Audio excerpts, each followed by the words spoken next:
brings us on to the headline, Stevie, around the COVID cases in the Springbok camp.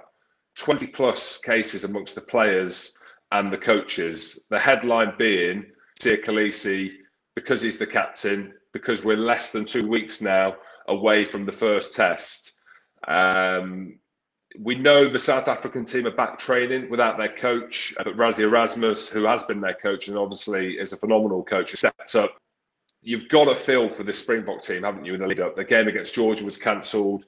It doesn't look like they're going to get another game in before they play the Lions. How would you feel being in that Springbok side in terms of preparation, having only played one game against Georgia? You've not trained. You've got a test match in 12 days. What do you think? Yeah. Jim, I'm sure some of the people listening in, a couple of the people that have got COVID is, obviously the captain, Kolisi. You've got the hooker, Mbonambi, who has been starting ahead of Malcolm Marks, started the World Cup final, unbelievable hooker at the back of mauls, serious scrummager. He's got it as well. Tight head prop, one of the best tight heads in the world, Malherbe. So he's could be a big loss. Diager in the second row. You've Pollard at out half. Makazola Mapimpi on the wing, World Cup try scorer as well. Hasn't played that much rugby in the Rainbow Cup for the club side.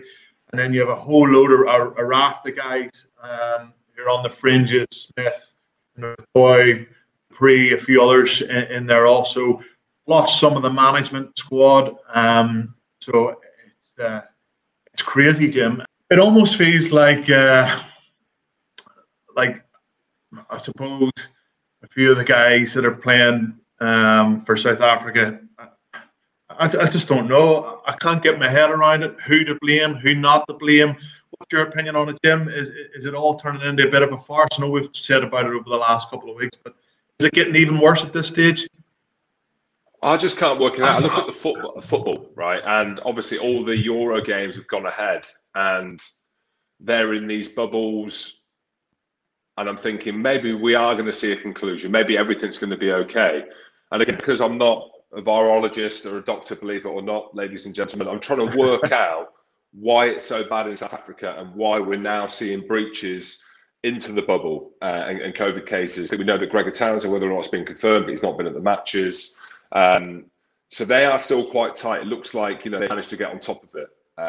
Bar Gregor Townsend, obviously, and it was a false positive to whoever the player was. We don't know. They've kept it quite tight-lipped. But for whatever reason, through this South Africa team, it just seems to have gone through like wildfire, which we know from the COVID stance that it does. It's a really difficult one, isn't it? We're trying to second guess now what's going to happen. We're trying to second guess. Yeah, but just on that, Jim. So it's getting to this stage now where Lions fans and media are almost like blaming South Africa for the way the tour is at the minute. So, because they have over 20 cases, like it was the Lions who were getting a lot of blame because they had a couple of positive cases. Now that's all been resolved and settled and boys have been in isolation and they're back out of the other end of it. And now because there's 20 odd COVID outbreaks, so South Africans, fingers being pointed at them and saying, this isn't good enough. You're the ones that are putting this tour into jeopardy. Where I don't think it is that. I just think it's, overall, it's painting a very bad picture for this specific Lions tour. I'm sure everybody is trying their very, very best to try and get this tour to go ahead. But sometimes your hands are tied. And if there's 20 odd COVID outbreaks, Jim, your hands are tied until those resolve themselves. So, yeah, it's very disappointing. I think everybody shouldn't just be pointing the fingers at this moment in time at South Africa just because they're the ones with the most COVID outbreaks. Well, if we think it's chaotic, imagine being in the Lions camp, imagine being Warren Gatland and having to deal with it all. This is what he had to say. Hi, Warren. Are you guys any closer to knowing who your next opponents will be? No. And on that, do you even know what day the game might be? I'm pretty sure it's going to be Wednesday, and I think there's a good chance that they'll switch the Stormers and South Africa A game around. So, but nothing's been confirmed yet. you disappointed that you don't know, or is it just the way that this tour's gone and you just have to? Just got to roll with the punches, really, and sort of, you know, we had a challenging day last Wednesday, and then Maro had a bit of a tummy bug last night, and then and we had to make a late change as well in the backs and bring in Bundy in too. So yeah, those sort of things happen, but the guys have been dealing with it fantastically, and so yeah, we just got to go with the flow and react to whatever's thrown at us. I suppose the lucky thing for the Lions is that you've got someone like Warren Gatland, his experience on tours. Imagine having a new head coach for the British and Irish Lions tour to South Africa. I suppose we're lucky that we've got Gats at the helm. I know he's seen it all, he's not seen this.